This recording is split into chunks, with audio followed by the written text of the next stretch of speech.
Any next person? Next organization? Is that I John? guess I could take a. Oh, Eric. Yeah, I guess I take a swing at it since everybody else is going. All right. Course, I'm here with the Ed Johnson project along with my esteemed colleague Beth Murphy over there. And basically, what we how we came to be is that it was a story about the bridge that was known by some communities and unknown by other communities. And actually, we got an article in the Washington Post today that's talking about it, that's highlighting that. The black community never forgets a lynching. You never forget when one of these atrocities or acts of racial terror happened. And so we always knew what happened in 1906 at the Walnut Street Bridge when Ed Johnson was hung.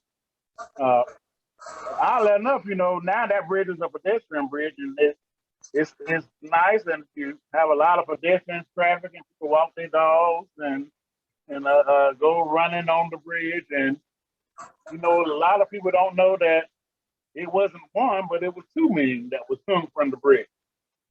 But what made Ed Johnson's case so significant is the appeals that was made all the way to the United States Supreme Court.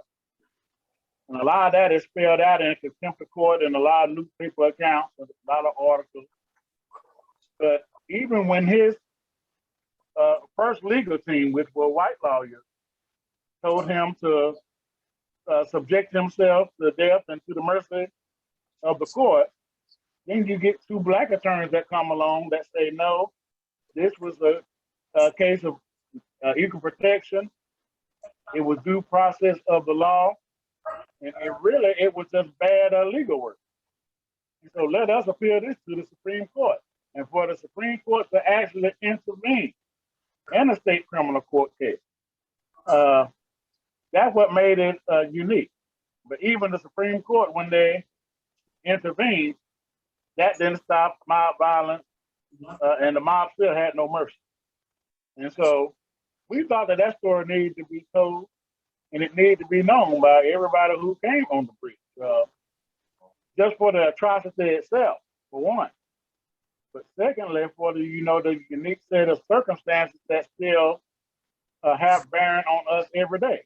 Because every day you take Miranda rights for granted. You take right to a trial, right to a trial by jury, right to legal representation, equal representation under the law. You take all these things for granted, but it was the Ed Johnson case that sets the benchmark and the legal precedent for this. Now, officially, our mission is reconciliation and understanding and unity so that you will have healing. But I always quote what Brian Stevenson says, you cannot have any reconciliation until you first tell the truth. That's right. And that reminds me of what, everybody here should read the address by Representative Samuel McElwee in 1887 when he went to the Tennessee General Assembly, and he said, how long, oh heaven, must we bear with these atrocities? And that was the first anti-lynching bill proposed in the Tennessee legislature. And oddly enough, he was one of the last three black legislators of the 19th century. But that address by Representative McElwee spells out what the people were trying to do and what they was feeling in 1887. A lot of these people were heroes. George H. White in North Carolina, he was a hero. He proposed the first anti-lynching legislation in United States history. And so recognizing these people, I know John said, what can we do? First of all, we can recognize these people for their contribution. That's one of our main objectives that we should be doing. And a lot of these cases, that they're interlinked. Because I know we talked about Eliza Wood. She is one of the few women that's actually documented that was lynched. Yes, it was women that was lynched too, down at Morris Ford in Georgia. That one of those women were pregnant when they was lynched. And so it was women that was lynched too. And I don't want to filibuster, so I would just close saying, Tennessee has a unique role.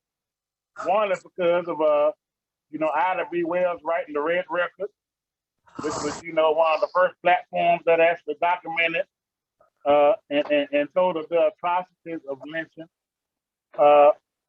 And another is just, is our historic role when you look at Everett Williams in Brownsville. Now there you have the first martyr for the NACP. And so we have a very unique role in telling this story. And for me, they're not commemorations. They're recognitions and acknowledgments that I can't sit here and celebrate a lynching. One of the things that I know Beth would tell you that surprised me is the partnerships and the outreach that other groups that was doing or experiencing lynchings from all across the country. They would contact us and ask what we're doing and how we went about doing it, and how we felt about it, and how the people of the city and public officials, how they felt about it. And so just collaboration with groups across the country that was, undertaking this work at the same time. I sort of feel like it's divine intervention because you had so many groups, not only in this state, but all around the country, aligning themselves to have these acknowledgments and recognitions and tributes at the same time. So that's a little divine intervention in that. Now, I do think the EGI's work was important, as others have stated, but I think that part of the healing process, especially when you talk about some of the social constructs and things that are happening across the country, such as police brutality, for one, what a lot of the young people are marching. But these are modern day lynchings. A lot of these shootings of young Black men. And not only that, we saw the United States Capitol get stormed. And that's the second time. I mean, my God, they took the British Army, the whole British Army to storm it the first time. And we saw an armed mob go in there. And you could just imagine, because that looked like a lynch mob to me. You could just imagine the people that they were searching for if they would have got their hands on somebody. Because that was a mob mentality when they stormed the United States Capitol. And so, like I said, the public just raising awareness of the story of Ed Johnson, the collaborative approach with other groups, not only statewide, but across the country, because we do learn from each other. And it's sort of, a rehabilitative effect when you can talk to somebody that's doing the same thing that you are. You sort of bounce ideas off of them, and even if, tell us some of the struggles. So this is not easy work that we're doing. It's not popular work, but it's necessary work. And I know I've taken up a lot of time, but I'll just stop right there. But in a nutshell, that's sort of where we are. Oh, it's one more lynching too. The one of Jim McHale in Ethel Springs is important.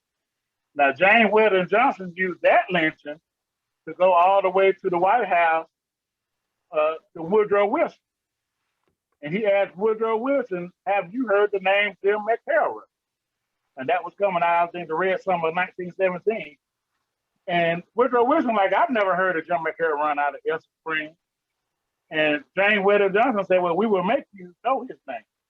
And that was part of the reason why the NACP was launched the 30 years in lynching crusade. And you know that because the account is found in Philip Palmer's Black Voices of America. I sometimes like to go back and read those old speeches and see what the preachers and the activists were saying in the 17 and 1800s and their own work. And so we have a special role in Tennessee by being on the sort of the precipice and on the front end of this. And I think that we should acknowledge and embrace and progress with that. And I'll close right there. Thank you very much, Eric. You're so passionate, it's hard to cut you off. Who's next? I'm sorry. Go ahead. No, go ahead. I was just going to follow up. It's not that I can follow Eric very well, but just as far as upcoming events and I guess big things, we're hoping that the memorial, the Ed Johnson Memorial, will be completed. We're hoping by the end of May. So that's huge for us. That years and years in the working, and again, that's something Eric can tell you a lot better than I can. As far as a little bit closer in date, a week from tomorrow, March 19th, we'll have the commemoration of the 115th anniversary of the lynching of Ed Johnson, and so that will be a virtual event. So wish us luck. It's the first time we're trying to do Zoom, with Facebook Live. So, but anyway, but yeah, just we've learned a lot, as Eric can also attest to, and it's this, as he says, this work is not easy. It is not easy, but I don't know. I feel like we're beginning to see just some small movement, at least here in Chattanooga, with this memorial being built and everything. I'll end there because I'll keep talking.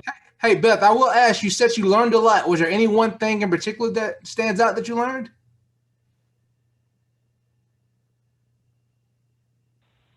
I think the big thing is just be willing to listen, be open, and willing to listen. I'll say something that Eric was saying this afternoon. He was just talking about egos. Don't let your ego get in the way of this work. Awesome.